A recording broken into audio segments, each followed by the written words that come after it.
So hello guys, we are back एक नया video के साथ। तो हम लोग यहाँ पे वीकली रोलअप्स करने वाले हैं इस वीडियो में। इस वीक में जो भी मेजर क्रिप्टो अपडेट्स हुए हैं और जो भी रिसेंट न्यूज़ है, मार्केट अपडेट्स है, वो इस पॉडकास्ट के थ्रू हम लोग आप तक पहुंचाएंगे। और यहाँ पे मैं आपका होस्ट और दोस्त समंतक, और मेरा ट्विटर हैंडल यहाँ पे दिया हुआ है। एंड यहाँ पे हमारे साथ है सौविक जी। हेलो सौविक जी। हाय। और यहाँ पे हमारे साथ है कृष्णेंदु जी भी। हेलो। आप लोग थोड़ा अपने बारे में थोड़ा बता दीजिए, फर्स्ट पॉडकास्ट है हम लोग का। सौविक जी, आप अपने बारे में बता सकते हैं? मैं एक्चुअली मेरा नाम सौविक त्रिपाठी है। मैं आईटी बैकग्राउंड से काम करता हूँ। आईटी में एक्सपीरियंस ऑलमोस्ट 3 इयर्स के आसपास है। और इसके अलावा मैं ट्रेडिंग और इन्वेस्टमेंट ये सभी चीज देता हूँ, हैंडल करता हूँ और एक साथ एक एक्सचेंज के साथ काम करता हूँ। Great great. नेक्स्ट आते हैं कृष्णेंदु जी पे। हाय एवरीवन, मेरा नाम कृष्णेंदु चैटर्जी है और मैं करीब 2016 से क्रिप्टो में इन्वेस्ट कर रहा हूँ। 2017 से मैं ब्लॉकचेन और क्रिप्टो में काम कर रहा हूँ और अभी रिसेंटली मैं एक्सट्रैक्स के साथ काम करता था as the head of partnerships. मुझे लगता है हम लोग को बेसिक इंट्रो मिल गया है सबके बारे में। हम लोग फर्स्टली स्टार्ट करते हैं कि ओवरऑल मार्केट कंडीशंस कैसे हैं और ओवरऑल मार्केट्स में क्या हो रहे हैं अभी। सौविक अभी स्टार्ट करने वाले हैं और वो आपको बताएंगे ओवरऑल मार्केट्स का सिचुएशन क्या है, कहाँ मार्केट जा सकते हैं आगे के दिनों में। उसके बाद हम लोग बाकी अपडेट्स पे आते हैं। तो चलिए शुरू करते हैं। हेलो। तो फिर अभी जो सिचुएशन है मार्केट का, इस हिसाब से बिटकॉइन का प्राइस जो है, बिटकॉइन और बाकी सारा ऑल्टकॉइन का जो प्राइस वगैरह है, वो एक स्टेबल रेंज के आसपास घूम रहा है। अगर आप लोग देखेंगे तो ये BTC USDT का चार्ट है। यहाँ पे हम लोग देख सकते हैं कि ऑलमोस्ट 15 मार्च से, ये एक्चुअली डेली चार्ट है। तो जैसे कि हमको पहले दिख रहा है कि इस जोन के आसपास BTC काफी दिन तक ये कंसोलिडेशन फेज चल रहा है इसका। पहला बात है कि ये जो मेजर सपोर्ट लेवल था, और ये था लगभग आपका 14 जून 2022। लेकिन अगर हम लोग काफी लंबे टाइम फ्रेम में देखेंगे तो ये पूरा 1 साल के दौरान ये कंसोलिडेशन ही हुआ है। और ये डबल टॉप फॉर्मेशन करके, कंसोलिडेशन करके, ये जो रेजिस्टेंस लेवल है यहाँ पे इसको ब्रेक करके यहाँ पे फिर से कंसोलिडेशन हो रहा है। तो एक्चुअली ये जो पैटर्न हम लोग देख रहे हैं, ये इसको कहते हैं फ्लैग एंड फोल्ड पैटर्न। तो अभी हम लोग को क्या करना होगा, अभी हम लोग को इस फेज के दौरान वेट करना होगा और यहाँ पे हम लोग थोड़ा बहुत एक्यूमुलेशन स्टार्ट कर सकते हैं। लेकिन हम लोग को ये भी ध्यान में रखना होगा कि यहाँ पे एक स्टॉप लॉस हंटिंग मूव आ सकता है और वो भी नियर फ्यूचर में बहुत जल्दी आ सकता है। यहाँ पे ये जितना दिन टाइम पास करेगा, इसका प्रोबेबिलिटी ऊपर जाने का उतना ज्यादा हो जाएगा। क्योंकि अगर मार्केट को नीचे आना होता तो ये इतना दिन यहाँ पे नहीं उतरता, ये सीधा नीचे आ जाता। जैसे यहाँ पे डायरेक्टली ब्रेक करके 1 2 3 4 5 6 कैंडल्स में डायरेक्टली नीचे आ गया। यहाँ पे भी सेम चीज हो। और एक चीज है, यहाँ पे गोल्डन क्रॉसओवर एक हुआ है जो कि एक अच्छा सा साइन है, बुलिश साइन है, तो उसको हम लोग फॉलो कर सकते हैं। इथेरियम का अगर हम लोग चार्ट पैटर्न देखते हैं तो यहाँ पे हम लोग को ये है कि यहाँ पे भी एक फ्लैग एंड फोल्ड पैटर्न का ब्रेकआउट ऑलरेडी हो चुका है, लेकिन यहाँ पे नजदीक रेजिस्टेंस इस लेवल पे है 2000 के आसपास। और एक लंबा टाइम फ्रेम में अगर हम लोग इसको देखते हैं तो फिर यहाँ पे राउंडिंग बॉटम, ये पैटर्न को हम लोग बोलते हैं राउंडिंग बॉटम पैटर्न। ये बॉटम पैटर्न बन रहा है। ये बॉटम पैटर्न एक्चुअली एक बुलिश मूव का शुरुआत हम लोग को इंडिकेट करता है।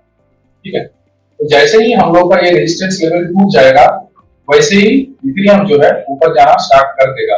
लेकिन हम लोग को ये भी ध्यान में रखना है कि जैसे ही ये रेजिस्टेंस लेवल 2000 के आसपास का टूटेगा, तो यहाँ पे एक लंबा टाइम तक ये कंसोलिडेशन चल सकता है, या फिर 2 प्रोबेबिलिटी है। एक तो कंसोलिडेशन चलेगा, उसके बाद ऊपर जाएगा इस तरह से।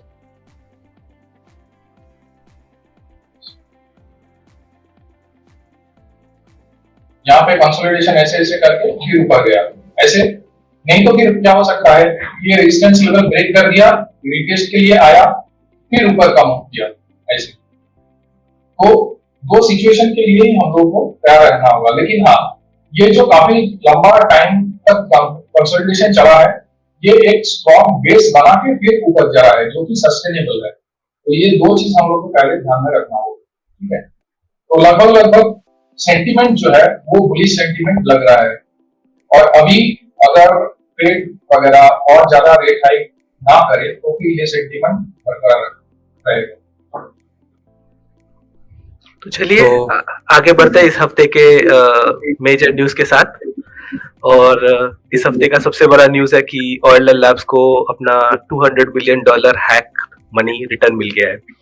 तो ये क्रिप्टो इकोसिस्टम और स्पेशली डीफाई इकोसिस्टम के लिए बहुत ही बड़ा न्यूज है, क्योंकि इसके पहले इतना बड़ा अमाउंट कभी भी रिटर्न नहीं हुआ है कोई भी हैकर के द्वारा, और ये सिर्फ 3 हफ्ते में हुआ है। So basically they got hacked in mid of March, 15 मार्च के आसपास, एंड कल तक उनको करीब करीब पूरा ही पैसा वापस मिल गया है। तो इसका 2 वजह है कि इतना जल्दी ये हो पाया है, और इसके पहले ये कभी नहीं हुआ है। तो पहला वजह ये है कि ऑयलर हैक के बाद ही सब ऑन चेन एनालिसिस कंपनीज और रेलेवेंट अथॉरिटीज ने ये ट्राई करना स्टार्ट कर दिया था कि किसने ये किया है। तो इसके बाद क्या हुआ कि मोस्ट प्रोबेबली वो या तो हैकर्स को पहचान गए थे कि कौन हैकिंग के पीछे था, या फिर बहुत क्लोज थे कि, तो इसीलिए ऑयलर लैब्स ने कहा था कि 200 मिलियन में से आप 10% रख के बाकी रिटर्न दे दीजिए, और हैकर्स ने पूरा ही रिटर्न दे दिया है। तो इसका मेन रीजन यही लगता है कि मोस्ट प्रोबेबली वो डॉक्स्ड हो गए थे and people knew who they are. तो this is a very good positive sign. इससे ये देख सकते हैं हम लोग कि अगर हैकिंग करना चाहते हो तो better stay as white hat hackers or bounty hackers rather than hack money। $200 million भी काफी नहीं होते हैं अगर आपको जेल जाना पड़े। तो this is probably the biggest news in the market today, क्योंकि ऐसा तो नहीं है कि हैकर्स लोग का हार्ट चेंज हो गया सडनली पैसा लूटने के बाद and they wanted to give the money, so there must have been definitely some pressure, और इस प्रेशर के कारण ऐसा हुआ है। तो ये तो रहा ऑयलर लैब्स का न्यूज। आप कुछ कहना चाहेंगे समंत इसमें, आपको कैसा लग रहा है?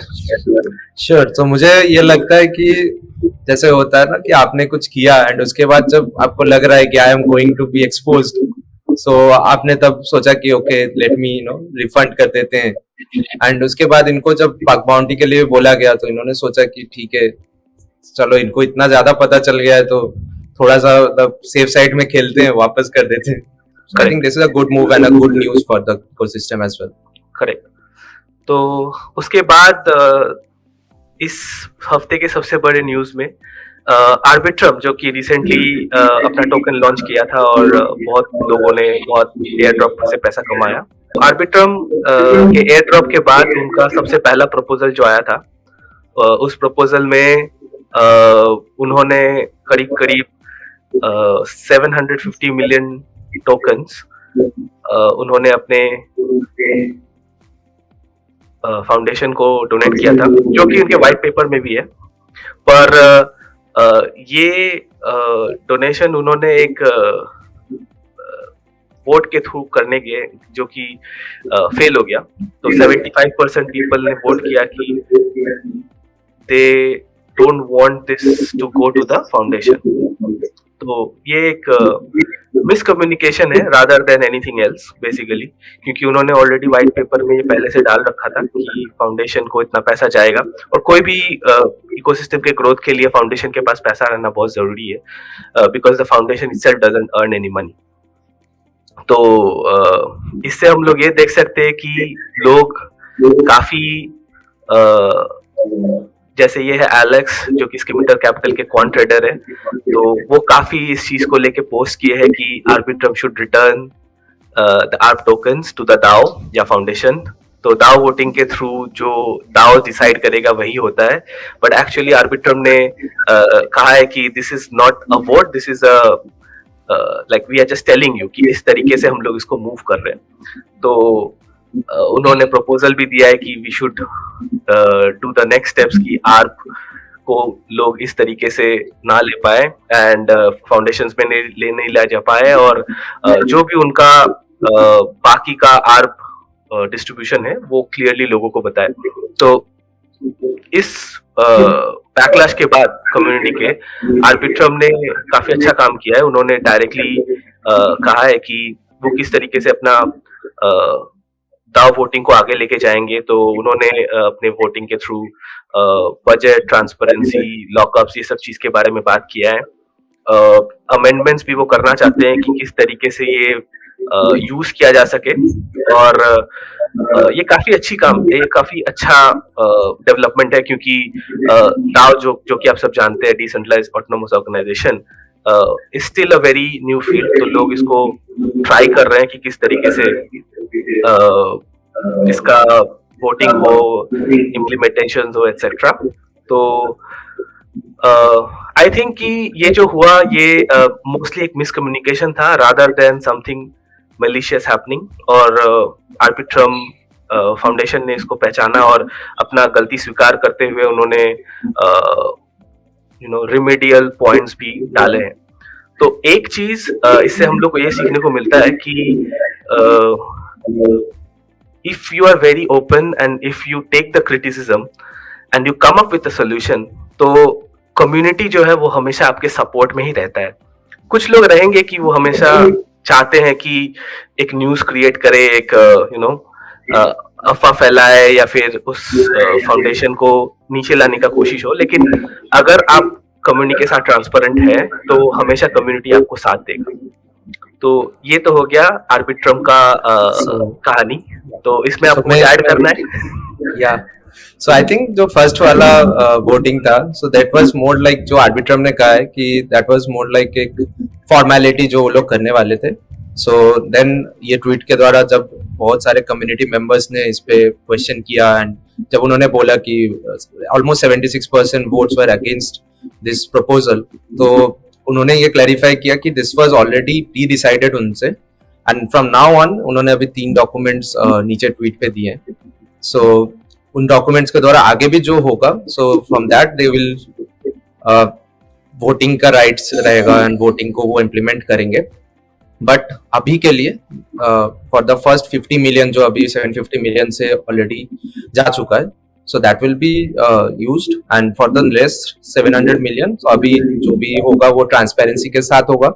And I think this is a good move for Arbitrum also, because उन्होंने कम्युनिटी का सुना अभी, एंड जो भी पहले ट्रांसपेरेंसी का प्रॉब्लम और इश्यूज आए थे उसको हटाते हुए अभी वो लोग वोटिंग पे जाएंगे, and they will also considers the token holders and the डाउ मेंबर्स, जो भी ओपिनियंस है उसको समझेंगे एंड उसके हिसाब से आगे के जो भी फंड्स है उसको फाउंडेशन यूज करेगा। So I think that's a very good move from the project. Correct. तो ये और एक चीज यहाँ पे उन्होंने जो नहीं बताया था, जो कि उन्होंने विंटरम्यूट को 50 मिलियन आर्बिट्रम टोकन्स दिए हैं, और उस 50 मिलियन से 10 मिलियन ने विंटरम्यूट ऑलरेडी सोल्ड कर दिया है, और बाकी 40 मिलियन का उनके पास कॉल ऑप्शन है लेटर बाद के लिए। तो ये कॉमन प्रैक्टिस है। लाइक अगर आप कभी भी टोकन लॉन्च करते हो तो हमेशा आपको मार्केट मेकर को टोकन देना पड़ता है ताकि वो लिक्विडिटी ला पाए टोकन्स का। तो ये कोई भी टोकन्स के लिए होता है, ये ऑप्टिमिज्म के लिए भी हुआ है, ये फाइनेंस लैब्स के लिए भी हुआ है। तो मतलब हर टोकन लॉन्च के बाद ये एक नॉर्मल सिनेरियो है जो कि होता रहता है। इससे दोनों का फायदा है, मतलब जो कि बाय करना चाहते हैं उनका भी फायदा है, जो सेल करना चाहते हैं उनका भी फायदा है। फॉर एग्जाम्पल समझ लीजिए कि आप इंस्टीट्यूशन है और आपको बाय करना है Arbitrum tokens without moving the market too much. तो अगर आप बहुत अमाउंट में टोकन बाय करना चाहते हो तो ऑब्वियसली मार्केट मूव करेगा। लेकिन अगर लिक्विडिटी है मार्केट में, जो कि अभी है आर्बिट्रम के लिए, तो you can buy a large amount of token without moving the market. ये सेलर्स के लिए भी अच्छा है कि whenever they want to sell the tokens, जो भी एयर ड्रॉप हंटर्स थे या जो भी अर्ली इकोसिस्टम कंट्रीब्यूटर्स थे, उनको टोकन्स मिलने के बाद वो मार्केट में सेल करते हैं, तो that brings a sales pressure. तो उसके कारण टोकन का प्राइस गिरता है। तो अगर मार्केट मेकर रहता है तो टोकन का प्राइस बहुत ज्यादा नहीं गिरता है। तो मार्केट मेकर्स को टोकन्स प्रोवाइड करना और वो इन टर्न लिक्विडिटी प्रोवाइड करते हैं, this is a very common practice. और आर्बिट्रम ने यहाँ पे कोई भी गलत काम नहीं किया है बेसिकली, क्योंकि वो नॉर्मल प्रैक्टिस फॉलो किए हैं। जो गलती उनसे हुई थी, जो उन्होंने बाद में भी एड्रेस किया है, कि उन्होंने ये कहीं पे डिस्क्लोज नहीं किया था, तो अभी उन्होंने वो डिस्क्लोज कर दिया है। तो it's a very good thing. Yeah, I तो think this was only the issue about transparency. और करेक्ट। मतलब वो अगर पहले से ट्रांसपेरेंट रहते तो आई थिंक दिस मिसकम्युनिकेशन कुछ नहीं होता. बट अभी एज जो हो गया तो चेंज नहीं कर सकते. बट दिस स्टैंड्स कि अगर आगे से जो भी प्रोटोकॉल्स में चेंजेस होंगे, जो भी किया जाएगा उसको डाउ मॉडल से किया जाएगा. That stands is good. And या जो एयरड्रॉप्स जिनको मिले थे वो जरूर डंप भी करते एक टाइम पे. So this 50 million is also like कहीं पे नहीं गए, but it is for the good for the whole ecosystem and for the projects only. तो I think this is a good stance. Yeah. Correct. So let's move to the next topic. So next topic है कि Uniswap और Coinbase के trading volume में for the consecutive second month Uniswap का trading volume Coinbase से काफी ज्यादा है. And this is something which is not very uncommon, और ये हम लोग पहले ही सोच रहे थे कि ऐसा हो सकता है. तो एक्चुअली क्या है कि ये इसलिए हो रहा है क्योंकि बहुत सारे लोग यूएस के रेगुलेटरी कंसर्न्स के कारण और डिफरेंट रीजंस, जो कि एफटीएक्स क्रैश हुआ, फिर लोग अपने कॉइन्स एक्सचेंज से मूव करके अपने वॉलेट्स में लेके गए. तो this is a continuation of that. तो बहुतों को ऐसा था कि पहले वो सिर्फ एक्सचेंज में ही सिर्फ ट्रेड करते थे और वहीं पे पैसा रख देते थे, वहीं पे कॉइन्स रख देते थे. तो ये तो एक गलत प्रैक्टिस है. तो एफटीएक्स क्रैश होने के बाद बहुत लोग अपने कॉइन्स को मूव कर लिए एक्सचेंज से, and they are now using decentralised exchanges. तो at the height of DeFi summer, तो around 25% of the volume डेक्स में था और 75% वॉल्यूम सेंट्रलाइज एक्सचेंज में था, जो कि लास्ट ईयर तक काफी गिर के 10% के नीचे आ गया था डेक्स ट्रेडिंग वॉल्यूम, और सेंट्रलाइज ट्रेडिंग वॉल्यूम करीब करीब 90% था. तो अभी ये 15-16% के आसपास है डेक्स ट्रेडिंग वॉल्यूम, और सेंट्रलाइज एक्सचेंज का वॉल्यूम काफी ज्यादा है. लेकिन जितने कंट्रीज में ज्यादा रेगुलेशंस आते रहेंगे और सेंट्रलाइज एक्सचेंजेस क्रैश करते रहेंगे, या कुछ भी अनसर्टेन टर्म्स होगा, तो लोग slowly and slowly will start moving their money, tokens and coins into decentralized wallets, और वो फिर जाके स्वैप्स में या डिसेंट्रलाइज्ड स्पॉट पेयर्स पे ट्रेड करेंगे, जो कि डेक्स का वॉल्यूम लेके जाएगा. तो मेरे प्रेडिक्शन के हिसाब से आई थिंक कि this will go up to like 30-35% of the overall trading volume at certain point of time in our future. और फिर उसके बाद रेगुलेशंस सब कंट्रीज में मोर और लेस इन प्लेस आ जाएंगे, then it will fall down, क्योंकि everybody wants to do trade in a very simple manner, or centralized exchanges by doing on and off ramp with fiat, local fiat, वो उसको allow करते हैं. तो इस कारण से लगता है कि मूविंग फॉरवर्ड यूनिस्वैप और कॉइनबेस का ट्रेडिंग वॉल्यूम अगर हम लोग कंपेयर करते रहेंगे तो ये दिखता रहेगा कि बहुत सारे लोग जो पहले सिर्फ सेंट्रलाइज एक्सचेंज में ट्रेड करते थे अभी डिसेंट्रलाइज एक्सचेंज में जा चुके हैं. मुझे लगता है कोई भी कॉइन हो, वो बीटीसी छोड़ के जो भी कॉइन है, वो कॉइन किसी ना किसी तरीके से कोई एक कंपनी से एसोसिएटेड है, या फिर कोई एक सेंट्रल कंट्रोलिंग बॉडी जो कि उसको कंट्रोल कर रहा है. हो सकता है उसमें डाउ हो और बाकी सारा चीज भी हो, लेकिन ये जो है बीटीसी और बाकी सब का कंपैरिजन, तो मुझे कहीं ना कहीं लगता है कि बीटीसी जैसा डिसेंट्रलाइज्ड चीज अभी हम लोग काफी दूर है उस हिसाब से. आपके क्या मानना है प्लीज? और क्योंकि ये सब जितना भी फर्जीवाड़ा या फिर जो भी आप बोल ये सब हो रहा है,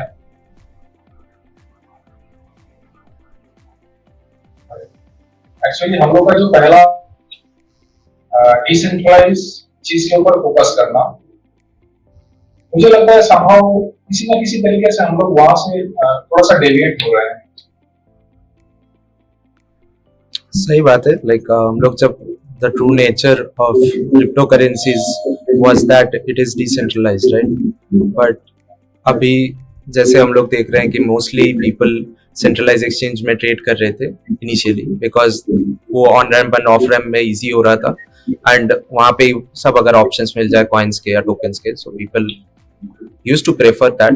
बट अभी धीरे धीरे लोगों को जैसे जैसे और समझ में आ रहा है, जैसे लोग एडुकेटेड हो रहे हैं और जैसे अभी रेगुलेशंस भी आ रहे हैं बहुत जगह पे, so people now think like उनको समझ में आ रहा है what is the true meaning of decentralisation, and they are moving their assets to decentralised exchanges, and वहाँ पे वो लोग ट्रेड कर रहे हैं. तो अभी हम लोग ये देख रहे हैं कि बहुत सारे लोग मूव कर रहे हैं सेंट्रलाइज एक्सचेंज से डिसेंट्रलाइज एक्सचेंज की तरफ, और आगे भी ये शायद होता रहेगा। तो उसके बाद हम लोग चलते हैं फिर बाइनेंस के न्यूज के बारे में। तो ये तो अभी नॉर्मल है कि क्रिप्टो के कोई भी न्यूज बाइनेंस को छोड़ के नहीं हो सकता, और हमेशा वो अच्छा भी नहीं होता है। तो रिसेंटली हम लोग ये देखे हैं कि बाइनेंस ऑस्ट्रेलिया, जो कि एक डेरिवेटिव प्लेटफॉर्म ऑपरेट कर रहा था, तो उन्होंने बाइनेंस ने खुद उस लाइसेंसिंग को रद्द करना चाहा, और ऑस्ट्रेलियन अथॉरिटीज ने उसको बैन कर दिया। तो जिस कारण बाइनेंस के सीईओ ने कहा है कि उस प्लेटफॉर्म में सिर्फ 104 यूजर थे जो कि वो डेरिवेटिव प्लेटफॉर्म यूज कर रहे थे उस टाइम पे, जो कि एक ऐसा नंबर है जो बिलीव करना कुछ डिफिकल्टी है, क्योंकि बाइनेंस जैसे प्लेटफॉर्म में ऑस्ट्रेलिया में सिर्फ 104 डेरिवेटिव यूजर्स होना, और it's something which is difficult to believe. लेकिन ये है कि उनका ये जो बैन हुआ, या फिर उनका जो ऑस्ट्रेलियन गवर्नमेंट ने उनको अपने रजिस्ट्रेशन से हटाया, ये इसलिए हुआ कि बाइनेंस ने एक्सेप्ट किया कि कुछ यूजर्स उनके लिमिट से ज्यादा ट्रेड कर रहे थे, और ये केवाईसी एएमएल के अंडर ऑस्ट्रेलियन गवर्नमेंट ने उनको पूछा था कि किस तरीके से ये इसको मॉनिटर कर रहे हैं, जिसके कारण बाइनेंस ने कहा था कि they know this problem and they haven't been up to the mark to solve this issue. तो इस कारण से उन्होंने खुद ही ऑस्ट्रेलियन गवर्नमेंट से कह के अपना रजिस्ट्रेशन कैंसिल करवाया है। तो ये रहा बाइनेंस का न्यूज। इस पे आपको क्या लगता है कि don't you think this is a very common scenario in different places of the world कि बाइनेंस पहले रजिस्ट्रेशन लेता है या रजिस्ट्रेशन के लिए अप्लाई करता है और फिर बाद में पीछे हट जाता है? मुझे इसमें लगता है कि बाइनेंस इतना जल्दी रैपिडली ग्रो किया है, सो बहुत जगह पे उन्होंने लूपहोल्स को क्लोज करने में या लूपहोल्स देखने में भी उन्होंने थोड़ा सा देरी किया है बोल सकते हैं। सो इसीलिए जब उनको लूपहोल्स दिख रहे हैं, जब गवर्नमेंट अथॉरिटीज और रजिस्ट्रेशन लोग सब उनके पीछे आ रहे हैं, सब देन उन्होंने उस लूपहोल्स को बंद करने में या उनको हटाने में कोई कोशिश कर रहे हैं। So I think that is also like इतना जल्दी उन्होंने इतना सारे कंट्रीज में एफिलिएशन ले लिया और इतने सारे कंट्रीज में वो ऑपरेट करते हैं कि सबको ग्रेजुअली देखना, और लॉज भी अभी इतना चेंज हो रहा है। सो उसकी वजह से आई थिंक वो लोग कहीं ना कहीं उसको देख नहीं पाए इतना जल्दी। एंड आई थिंक अभी ये जो ऑस्ट्रेलिया में हुआ, इसमें भी अभी सीजेट ने ट्वीट किया था कि लाइक अभी उनका डेरिवेटिव एक्सचेंज बंद हुआ है, but there spot trading in Australia is still live.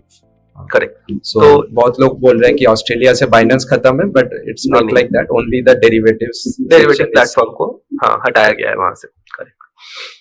तो आई एग्री विद दिस कि बाइनेंस बहुत एफर्ट दे रहा है, और लास्ट कुछ सालों से बाइनेंस ने अपने केवाईसी एएमएल पे बहुत ज्यादा ध्यान दिया है, और इस कारण hopefully it can comply with different regulations that they have to follow in each jurisdiction. और ये जो न्यूज है ये काफी मजेदार न्यूज है कि आप अपने ऐप में अपने एप्पल के डेस्कटॉप पे या लैपटॉप पे बिटकॉइन व्हाइट पेपर पढ़ सकते हो। तो इस बारे में आपका क्या ख्याल है सैम? डू यू थिंक कि एप्पल का को-फाउंडर ही सतोशी नाकामोटो थे?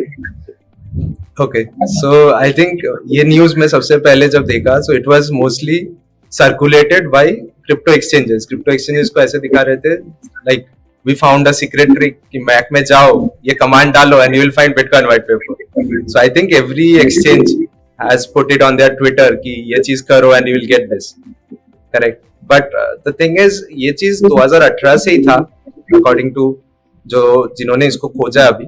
सो ये 2018 से यहाँ पे मौजूद था, बट कोई उसको खोजा नहीं।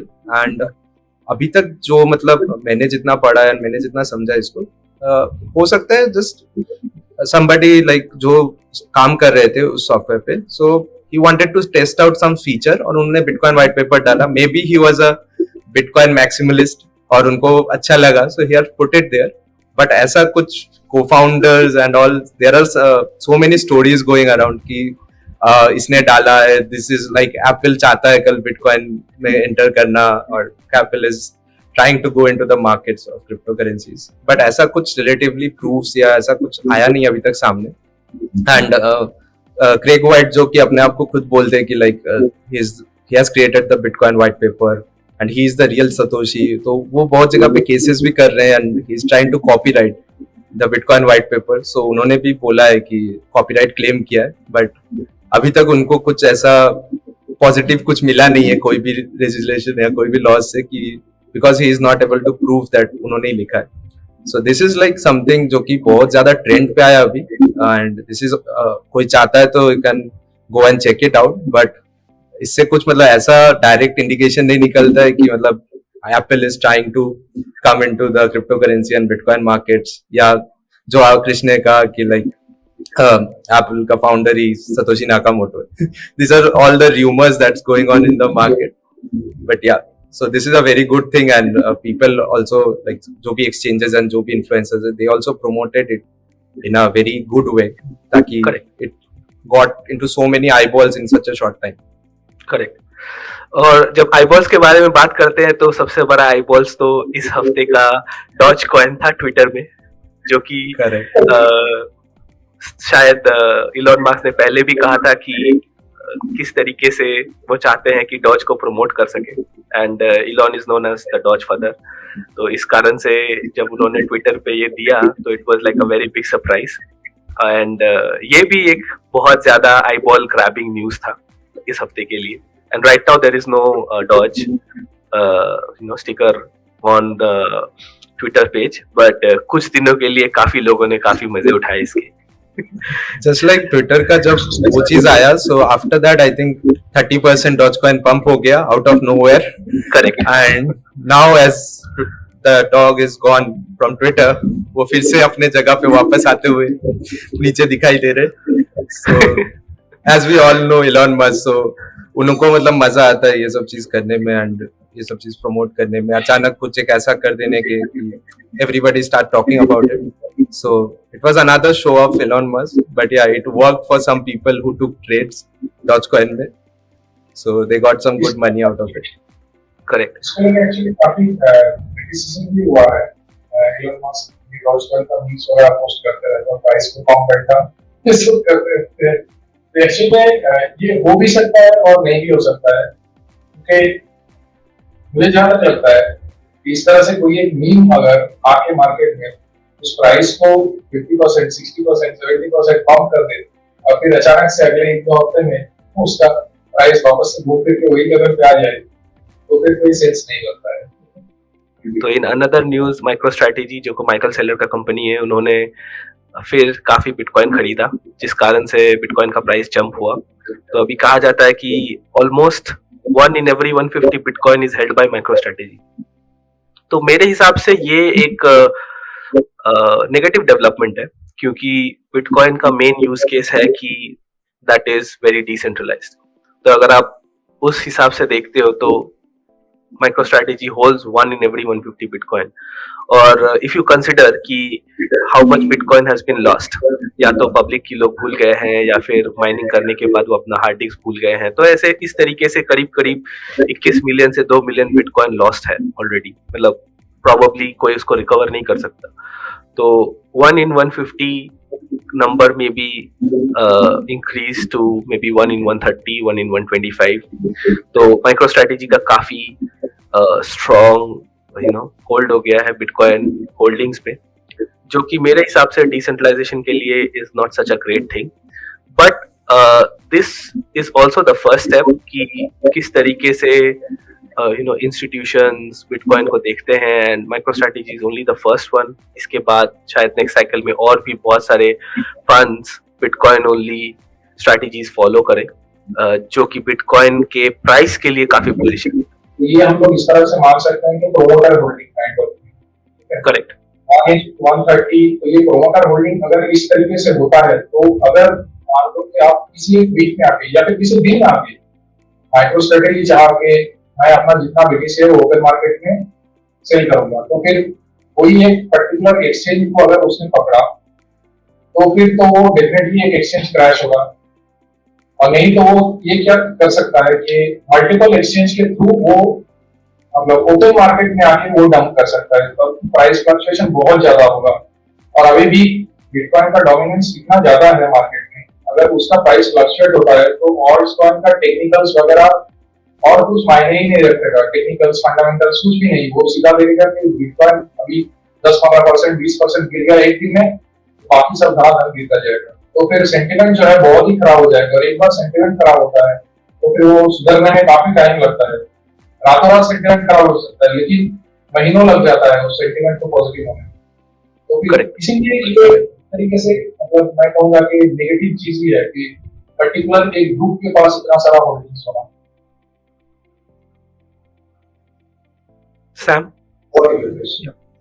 तो मुझे भी सेम लगता है सोफी के जैसा कि पर्टिकुलर एक ग्रुप अगर बहुत सारे उसको होल्ड कर रहे हैं, सो मेजरली एक कंट्रोल आ जाता है बेसिकली जिसके अगेंस्ट था बिटकॉइन की, somebody controlling it.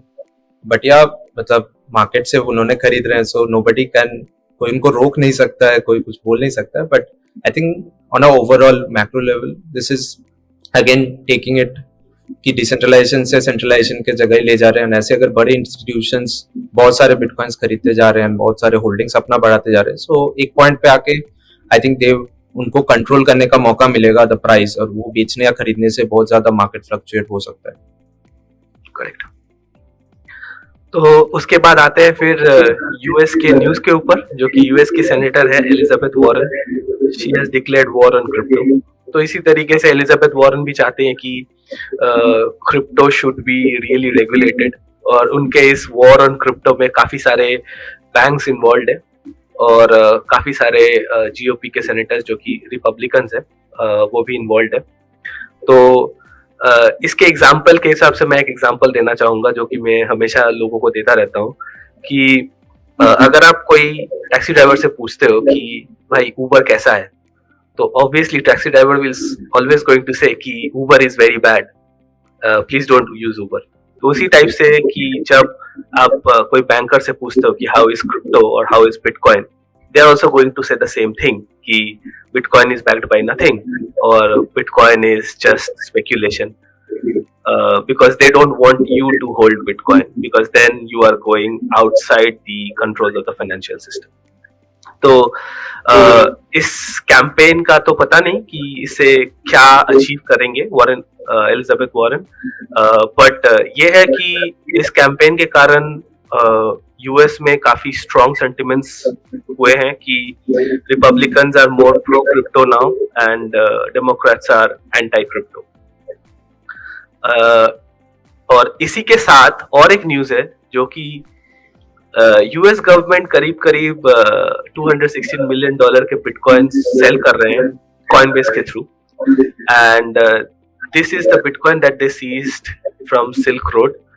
Silk Road एक बैंड वेबसाइट था जहाँ पे drugs and guns and everything is a dark net, जहाँ पे ये सेल होता था back in 2014-15 I think, and उसका जो फाउंडर है अभी जेल में है, and US government is selling off this bitcoin. तो सैम, एक तरफ यूएस गवर्नमेंट का एक एजेंसी नोटिस भेजता है कॉइनबेस को, सेनेटर बोलता है कि ban crypto and war on crypto, दूसरी तरफ यूएस गवर्नमेंट का दूसरा एजेंसी कॉइनबेस को यूज करके बिटकॉइन सेल करके यूएस डॉलर अपने ट्रेजरी में ले रहे हैं। तो how do you think about this, what does this show? So मेरे हिसाब से लाइक मैं कभी आई एम नॉट फॉर और against anybody, I want to make this clarification. और मेरे हिसाब से लाइक जब उन्होंने एलिजाबेथ वॉरेन ने ये बात बोला कि you know she is creating an anti crypto kind of community, so उनका ये था कि उनको एक eyeballs भी चाहिए था for the coming elections जो होने वाले, and to see that eyeballs उनके पास I don't know like जो voters थे वो already वही थे कि जो क्रिप्टो में इन्वेस्ट नहीं करते, but still she made a statement and tried to pull the crowd over there. तो उसका पता नहीं like what is the main motto behind her, but she tried to get some eyeballs उस पे कि like she is fighting for anti crypto thing, and इस side में जब हम लोग ये चीज देखते हैं उस एक्सचेंज को यूज करके they are selling bitcoin, so पैसा किसको अच्छा नहीं लगता है, so पैसा पड़ा हुआ है, so take it out and use it for your own thing, so they don't think of like जब पैसा है हमारे पास bitcoin में हो, ethereum में हो, कोई random dogecoin में हो, it's like money, so when there is money so people are always in for the money, but when you need votes तब आपको कुछ ना कुछ बोल के वोट्स तो लेने, सो तब आप एंटी हो जाओ या फॉर हो जाओ, कुछ भी हो जाओ, तो एक section of the society comes आपके साइड में। तो मुझे ये लगता है, शौविक आपका क्या बोलना है? एक्चुअली एक्सचेंज को भी मुझे जहाँ तक लगता है ना कि एक्सचेंज जितना भी है वो सबको एक कम्युनिटी टाइप कुछ फॉर्म करना चाहिए और इसके खिलाफ मतलब आवाज उठाना चाहिए। या तो तुम इसके फेवर में हो या फिर इसके फेवर में नहीं हो। ऐसा नहीं कि तुम मौका देख के अपना जितना सारा मतलब एसेट है उसको लिक्विडेट करके यूएस डॉलर लेके अब बैठ जाओ और फिर बाद में जाके उसका ये बिल पास कर। तो इसी के साथ आज हम ये सेशन खत्म करते हैं और अगले हफ्ते हम लोग फिर आएंगे विद आवर पॉडकास्ट, जो कि अगले हफ्ते क्या होने वाला है उसको कवर करें। Okay, so thank you guys for listening to us and do subscribe, channel को सब्सक्राइब कर दीजिए और फॉलो करिए ताकि हम लोग नेक्स्ट जब अपडेट्स लाए आपको पता चले। और हम लोग को बताइए अगर आपका कोई क्वेश्चन है जो आप पूछना चाहते हैं, सो हम लोग उसको नेक्स्ट सेशन में जरूर कवर करने का कोशिश करेंगे। So with that, thank you everyone, bye bye. Thank you, bye bye. Alright.